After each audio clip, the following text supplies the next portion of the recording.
안녕하십니까. 만화공인중개사의 저자 이용훈입니다. 오늘은 부당산학개론 실전 문제풀이 399선 제40강 시간입니다. 여러분들과 저는 그동안 1강부터 39강까지 부지런히 문제를 풀어왔습니다. 오늘 마지막으로 413번부터 422번까지 풀면 우리는 부동산학개론에 나오는 실전 문제풀이를 다 풉니다. 오늘도 화이팅 하시면서 유종의 미를 거두시기 바라고 또 열심히 함께 문제 풀길 바라겠습니다. 자, 지금부터 413번 문제 시작하겠습니다. 413번. 다음은 수익환원법에서 순수익의 환원 방법에 대한 설명이다. 거리가 먼 것은 1. 직접법은 토지, 농지, 염전 등 내용연수가 무한한 경우에 적용된다. 맞습니다. 두 번째. 직선법은 건물, 구축물 등 내용연수가 한정된 경우에 적용된다. 맞고요. 세 번. 연금법, 인후두법은 복합부동산, 일본부동, 어업거래 평가 등에 이용된다. 맞습니다. 네 번째. 상환기금법은 광산과 같이 유한수익이 발생하는 자산에 적용된다. 맞습니다. 환원율은 투자자본 수익률과 그래서 투자한 자본의 수익, 어떤 이자율 같은 말입니다. 투자자본은 이게 같은 말이죠. 이게 아니라 투자자본 나중에 회수하잖아요. 그 회수율입니다. 회수율. 투자작물 수익률과 투자작물 자본 회수율 또는 투자자본 환원율 다 같은 말입니다. 이런 걸로 구성이 되는데 이자 같은 말이 두 번 중복됐으니까 틀렸죠. 맞습니다. 그래서 413번은 5번이 정답이 되겠습니다. 414번 문제를 보도록 하겠습니다. 414번. 다음과 같은 경우 토지잔여법에 의한 토지 가치는 얼마인가? 자, 토지 가치는 토지 가격이라고 볼 수도 있습니다. 그러면 똑같이 기본적으로 이건 환원이율에 의해서 가격을 구하는 거기 때문에 가격은 환원이율이 분모로 들어오고 환원을 해줘야 되니까 그리고 토지만 모르니까 토지의 순수익을 분자로 와주면 됩니다. 자, 보면 경과료 수십 년, 잔존 내용은 수십 년, 건물의 순수익 1000만원, 부동산 전체의 순이익 2000만원, 투자자본 수익률 10%. 그러면 이 밑에 있는 세 개만 보면 됩니다. 앞에 있는 기억류는 여러분들의 현혹하기 위한 함정이라고 보시면 돼요. 자, 토지의 순수익은 전체에서 건물을 빼주면 되겠죠. 건물 수익 빼주고 밑에 환원율은 바로 투자자본 수익률을 얘기하는 겁니다. 투자자본 수익률 10%. 그러면 전체 2천에서 1000만원 빼주면 얼마 남는다? 1000만원. 자, 1000만원을 뭘로 나눈다? 10%니까 10분의 1로 나눠주면 분자가 위로 올라가죠. 이렇게 계산할 때. 그러면 10%가 위로 올라가서 곱해주니까 거꾸로 나누기는 반대가 되잖아요. 항상 여러분들 수식을 공부해 A 곱하기 3은 거꾸로 얘기해서 나누기로 할 때는 A 곱하기 3분의 1의 1 이렇게 해도 계산이 똑같은 거예요. 그럼 이 3분의 1이 역수가 돼서 곱하기 3이 되는 거예요. 마찬가지로 이 10분의 1은 곱하기 10이라는 얘기입니다. 그래서 올라가 준다고 제가 표현을 합니다. 그러면 1000만원을 10분의 1로 나누면 뭐가 된다? 1억이 되는 겁니다. 10배가 되는 거예요. 자, 1억에 해당되는 게 몇 번? 3번입니다. 414번은 3번이 답이 되겠습니다. 다음 415번 문제를 보겠습니다. 다음 중 환원이율의 크기가 올바르게 나눈된 것은 환원이율이 클수록 가격은 작아집니다. 사실. 그러면 환원이율 큰 것, 직선법, 상환기금법, 연금법 바로 1번이 답이 되겠습니다. 자, 반대로 가격, 수익가격이 이게 큰 걸로 하면 연금법이 제일 크고 상환기금법, 직선법이 작아지는 겁니다. 순서대로. 416번. 다음과 같은 경우 수익환원법에 의한 수익 가격을 얼마인가? 연간 예상 총 수익은 10억 원이고 연간 예상 총 비용은 6억 원이고 연간 투자 자본 수익률이 8%, 자본 회수율이 2%. 그러면 똑같아요. 환원법에 의한 수익 가격은 늘 공식대로 쓰면 순수익이 있으면 그걸 뭘로 환원해 준다? 그렇죠. 환원이율, 종합환원율 다 같은 말이에요. 환원이율로 환원해주면, 나눠주면 되는 거예요. 그러면, 자, 순수익은 총 수익에서 총 비용을 빼주면 돼요. 10억 빼기 6억, 억이라는 단어가 있고요. 자, 환원이율은 자본 환원율 그리고 하는이가 자본 수익률하고 자본 회수율을 더해주면 돼요. 8 더하기 2% 해주면 몇 프로? 10%. 자, 10억에서 6은 4억. 4억을 10%로 나누니까 4억 나누기 10분의 1입니다. 그럼 4억 곱하기 10 이렇게 되니까 40억이에요. 이건 40억. 40억. 자, 40억이 어디 있습니까? 여기 있죠? 4번이네요. 결국 416번은 답이 4번이 되겠습니다. 다음은 417번 문제를 같이 풀도록 하겠습니다.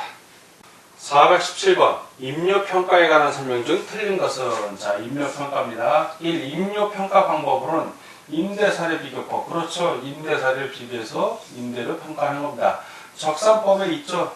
적산임료가 하는 게 적산법입니다. 그리고 수익, 틀렸네. 수익 분석법이죠. 수익 분석법.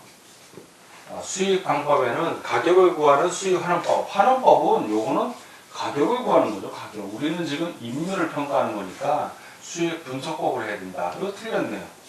자, 지금 틀린 걸 구하는 거니까 실전에서는 여러분이 1번 하고 넘어가시면 됩니다. 확실하게 알 때는. 그런데 지금은 우리가 지금 문제를 풀면서 실전에 대비하는 거니까 나머지도 보도록 하겠습니다. 자, 실질임료는 지불임료가 아니라 실질적인 임료예요. 순임료와 필요재경비로 구성된다. 맞고요. 실질임료는 각 지불기관에 지불되는 지불임료와 예금적 성격을 지닌 보증금, 운용이익 등으로, 그렇죠. 보증금으로 은행에 놓고 나온 이자율 같은 거, 그런 것도 다 임료에 포함되는 겁니다. 맞습니다. 4번 일반적으로 감정평가에서 구해야 할 임료는 실질임료이다. 맞습니다. 5번 계속 임료평가 방법으로는 차액 배분법, 이율법, 슬라이드법, 임대사례 비교법 등이 있다. 맞습니다. 다 맞고 하나만 X, 틀린 거니까 417번은 1번이 답이 되겠습니다. 418번 다음 보기와 같은 감정평가에 대한 설명 중 틀린 것은 1. 법원은 경매 개시결정 2017년 7월 4일 이 된 갑 소유의 A 물건에 대하여 네모네모 감정평가사무소 세모 감정평가사에게 감정평가 의뢰 2017년 10월 24일 A 물건 현장 조사 및 가격 조사 완료 2017년 10월 27일 감정평가사 세모가 보고서 작성 2017년 10월 28일 1. 본 감정평가는 국가로부터 자격을 부여받은 개인이 평가 주체인 점에서 공인 감정평가이다. 맞습니다. 2. 본 감정평가를 통해 산정된 감정평가액을 참작하여 법원은 최저 경매 가격을 정한다. 맞습니다. 3. 본 감정평가는 법원의 임의 의사에 의해서 행하여지는 감정평가인 점에서 임의적 평가이다.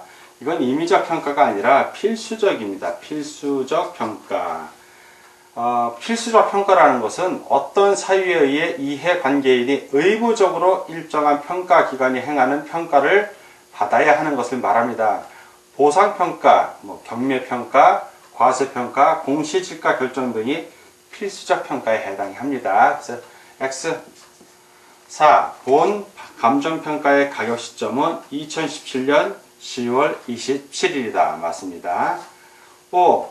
본 감정평가는 A 물건의 상태, 용도 등 가격 시점 현재 상태대로 평가하는 점에서 현황 평가이다. 맞습니다.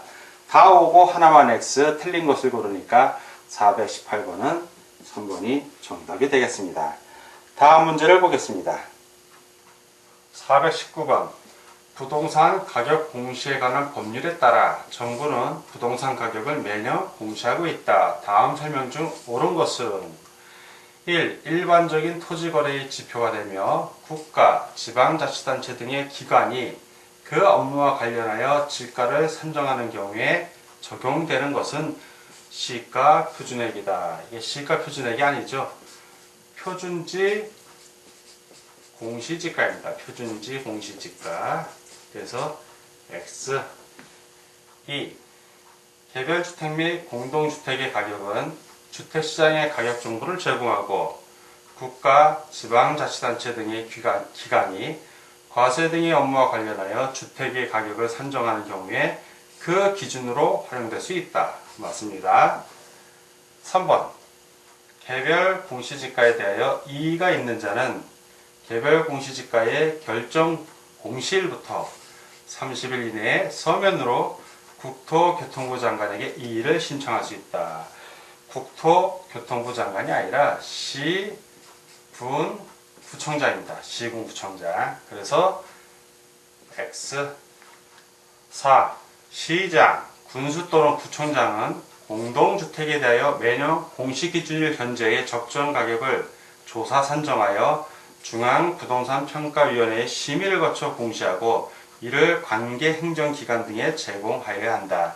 시장, 군수, 구청장이 아니죠. 바로 국토교통부 장관입니다. 국토교통부 장관. 그래서 X 5. 국토교통부 장관은 공시기준일 이후에 분할 합병 등이 발생한 토지에 대하여는 대통령령이 정하는 날을 기준으로 하여 개별 공시지가를 결정 공시하여야 한다. 국토교통부 장관이 아니라 시, 군, 구청장입니다. 그래서 X, 다 X고 하나만 O, 옳은 것을 고르니까 419번은 2번이 정답이 되겠습니다. 다음 문제를 보겠습니다. 420번. 다음은 공시지가를 설명한 것이다. 틀린 것은 1. 개별 공시지가는 수용할 토지의 보상액 산정 기준이 된다. 수용 토지 보상액 산정 기준은 개별 공시지가가 아니라 표준지 공시지가입니다. 표준지. 그래서 이거는 X. 2번. 시장군수구청장은 일정한 절차를 거쳐 매년 공시지가 기준일 현재 개별 토지의 단위 면적당 가격을 결정 공시해야 한다. 맞습니다. 3. 표준지 공시지가에 대한 이의가 있는 자는 표준지 공시지가에 이의가 있는 자는 공시일부터 30일 이내에 서면으로 국토교통부 장관에게 이의를 신청할 수 있다. 맞습니다. 4번. 개별 공시지가에 대한 이의가 있는 자는 결정 공시일부터 30일 이내에 서면으로 시장, 군수, 구청장에게 이의를 신청할 수 있다. 맞습니다. 5번. 표준지 공시지가는 감정평가업자가 개별적으로 토지를 감정하는 경우에 그 기준이 된다. 맞습니다. 다 오고 하나만 X 틀린 걸 고르니까 420번은 1번이 정답이 되겠습니다. 다음 문제를 보겠습니다. 421번. 다음은 부동산 가격 공시제도에 대한 설명이다. 거리가 먼 것은 1. 부동산 가격 공시제도는 부동산의 적정 가격을 공시하여 부동산 가격 산정의 기준이 되게 하여 국민경제 발전에 이바지하게 한다. 맞습니다. 2번. 표준지 공시지가란 국토해양부 장관이 매년 1월 1일을 기준일로 하여 조사 평가하고 공시한 표준지의 단위 면적당 적정 가격을 말한다. 맞습니다. 3번. 개별 공시지가는 매년 1월 1일을 기준으로 하여 매년 6월 30일까지 시장, 군수, 구청장의 결정 공시하여야 한다. 6월 30일이 아니라 5월 31일까지죠. 왜냐하면 6월 1일이 재산세 부과 기준일입니다. 그래서 이건 X. 4번. 개별 공시지가의 경우 1월 1일부터 6월 30일 사이에 분할, 합병 등의 사유가 발생한 토지에 대하여는 7월 1일을 기준일로 하여 10월 31일까지 시장, 군수구청장이 결정 공시한다. 맞습니다. 5. 국토교통부 장관이 공시하는 표준지 주택가격의 공시 기준일은 매년 1월 1일로 한다. 맞습니다. 다 오고 하나만 X, 거리가 먼 것을 고르니까 421번은 3번이 정답이 되겠습니다. 다음 문제를 보겠습니다. 422번. 부동산 가격 공시에 관한 법률에 따라 표준주택에 대하여 매년 공시해야 하는 내용에 포함되지 않는 것은 1. 표준주택 가격 포함됩니다. 2. 표준주택의 건축허가일, 이거는 포함되지 않고요. 3. 표준주택의 용도 포함됩니다. 4. 표준주택의 사용승인일 포함되고요. 5. 표준주택의 지번 포함됩니다. 다 오고 하나만 X, 포함되지 않는 것을 고르니까 422번은 2번이 정답이 되겠습니다. 수고하셨습니다. 아주 큰 숨이 저절로 나오는데 그동안 1강부터 40강까지 총 422문항에 걸쳐서 우리는 문제를 풀어왔습니다. 이 문제 푼 걸 기본으로 해서 앞으로 모의고사도 보고 실전에 접하면 여러분들 100% 합격하십니다. 이걸 한 번만 보신 수험생이라면 한 2번 정도 더 봐주실 걸 당부드리겠습니다. 항상 여러분 곁에 저희가 함께 한다는 걸 기억을 하시고 할 수 있다는 자신감으로 올해 반드시 나는 합격한다는 마음으로 공부에 임해 주실 걸 당부드리면서 오늘 강의를 부동산학개론 실전 문제풀이 강의 마치도록 하겠습니다. 감사합니다.